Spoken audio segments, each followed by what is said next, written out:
بسم اللہ الرحمن الرحیم لا الہ الا اللہ محمد رسول اللہ۔ بسم اللہ الرحمن الرحیم۔ تو دوستو، آج پہ اس ویڈیو میں آپ کو ہمارے اور آپ کے پیارے آقا حضرت محمد صلی اللہ علیہ وسلم کی پیدائش کے بارے میں واقعہ بتانے والا ہوں۔ تو اس ویڈیو کو زیادہ سے زیادہ لائک کریں، شیئر کریں اور میرے چینل کو ضرور سبسکرائب کر لیں۔ تو شروع کرتے ہیں اللہ کے نام سے جو سب پر مہربان ہے اور بہت مہربان ہے۔ نبی کریم صلی اللہ علیہ وسلم کی پیدائش۔ ہمارے پیارے نبی صلی اللہ علیہ وسلم تقریباً 1450 سال پہلے مکہ معظمہ میں پیدا ہوئے۔ ربیع الاول کی 9 تاریخ تھی، پیر کا دن تھا اور صبح صادق کا وقت تھا۔ آپ صلی اللہ علیہ وسلم کے والد کا نام عبداللہ تھا اور والدہ کا نام آمینہ رضی اللہ عنہ تھا۔ دادا کا نام عبد المطلب تھا۔ آپ کا خاندان ہاشمی خاندان کہلاتا تھا اور آپ کی برادری کو قریش کہا کرتے تھے۔ آپ صلی اللہ علیہ وسلم یتیم پیدا ہوئے تھے کیونکہ پیدائش کے کچھ دنوں پہلے آپ کے والد صاحب کی وفات ہو چکی تھی۔ مکہ میں قحط تھا، بیماری پھیلی ہوئی تھی۔ آپ کے پیدا ہوتے ہی بارش ہوئی اور بیماری جاتی رہی۔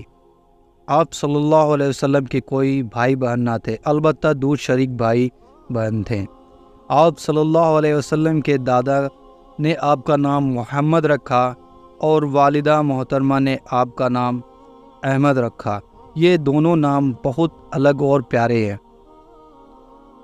آپ کا جب بھی نام لیا جائے تو یہ لازمی ہے کہ ہمیں آپ پر درود بھیجنی چاہیے صلی اللہ علیہ وسلم۔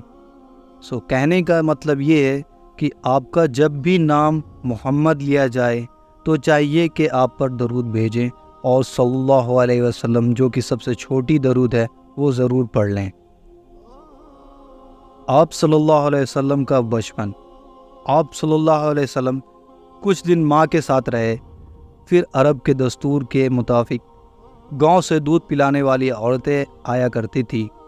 سب عورتوں نے آپ کو دیکھا، مگر غریبی اور یتیمی کی وجہ سے سب نے نہ لے جانے کے لیے منع کر دیا۔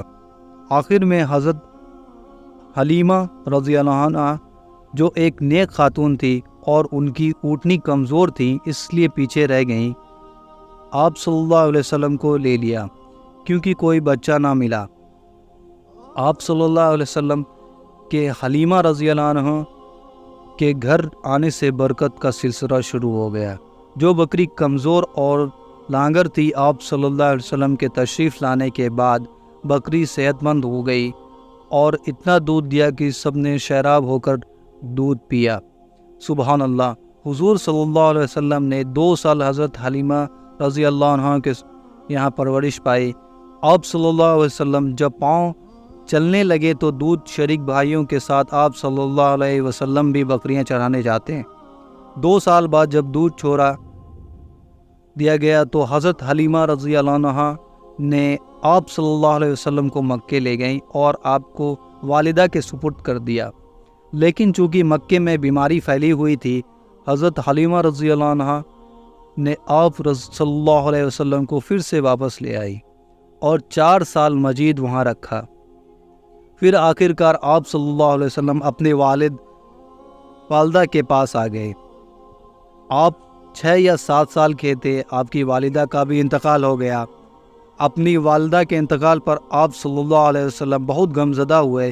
پھر آپ صلی اللہ علیہ وسلم کی پرورش آپ کے دادا عبد المطلب نے کی، لیکن 2 سال بعد یعنی 8 سال کی عمر میں ان کا بھی انتقال ہو گیا۔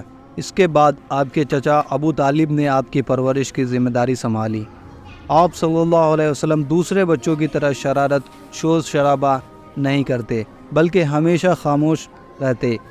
بچپن سے بھی آپ سچ بولا کرتے، اعلیٰ اخلاق والے تھے۔ لوگ آپ صلی اللہ علیہ وسلم کو صادق اور امین کہتے تھے۔ اکثر تجارت کے سلسلے اپنے چچا کے ساتھ ملک شام جایا کرتے تھے۔ چچا کے زیر نگرانی آپ نے جوانی کی دہلیز پر قدم رکھی۔ حضرت محمد صلی اللہ علیہ وسلم کی سنت کے طریقوں کو ہماری زندگی میں اللہ رب العزت عملی جامہ پہنائے اور ہمیں ان پر عمل کرنے کی توفیق عطا فرمائے، آمین۔ دین کی صحیح معلومات اور قرآن اور حدیث کے بارے میں جاننے کے لیے میرے اس چینل کو ضرور سبسکرائب کریں اور اس ویڈیو کو زیادہ سے زیادہ شیئر کریں۔ جزاک اللہ خیر۔